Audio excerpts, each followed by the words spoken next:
యోబు గ్రంథము 11వ అధ్యాయము.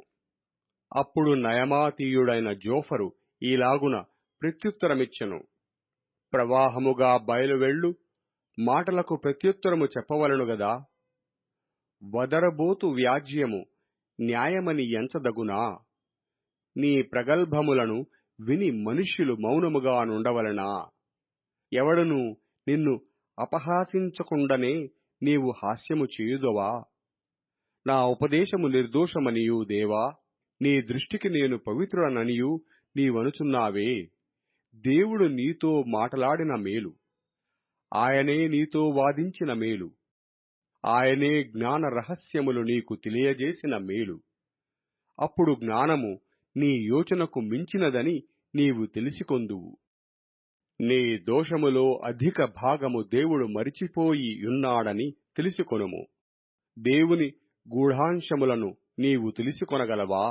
సర్వశక్తుడగు దేవుని గూర్చి నీకు పరిపూర్ణ జ్ఞానము కలుగునా. అది ఆకాశ వీధి అంతా ఉన్నతమైనది, నీవేమి చేయుదువు. పాతాళము కంటే లోతుగానున్నది, నీవేమి ఎరుగుదువు.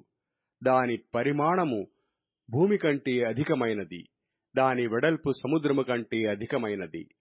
ఆయన సంచారము చేయుచూ ఒకని చెరలో వేసి వ్యాజ్యమాడ పిలిచినప్పుడు ఆయన నడ్డగింపగలవాడెవడు. పనికి మాలిన వారెవరో ఆయనే ఎరుగును గదా. పరిశీలన చేయకయే పాపము ఎక్కడ జరుగుతున్నదో ఆయనే తెలుసుకొనును గదా. అయితే అడవి గాడిద పిల్ల నరుడై పుట్టిన నాటికి గాని బుద్ధిహీనుడు వివేకిగాడు.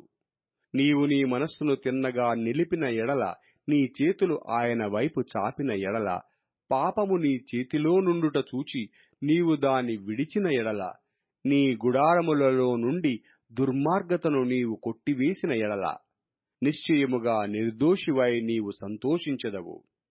నిర్భయుడవై నీవు స్థిరపడియుందువు. నిశ్చయముగా నీ దుర్దశను నీవు మరిచెదవు.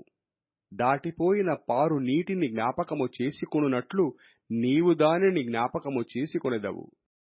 అప్పుడు నీ బ్రతుకు మధ్యాహ్నకాల తేజస్సు కంటే అధికముగా ప్రకాశించును. చీకటి కమ్మినను అది అరుణోదయము వలె కాంతిగా నుండును. నమ్మకమునకు ఆస్పదము కలుగును గనుక నీవు ధైర్యముగా ఉందువు. నీ ఇంటిని నీవు పరిశోధించి సురక్షితముగా పండుకొందువు. ఎవరి భయమూ లేకుండా నీవు పండుకొందువు. అనేకులు నీతో విన్నపములు చేసెదరు. దుష్టుల కనుచూపు క్షీణించిపోవును, వారికి ఆశ్రమేమియూ ఉండదు. ప్రాణము ఎప్పుడు విడిచెదమో అని వారు ఎదురు చూచుచుందురు.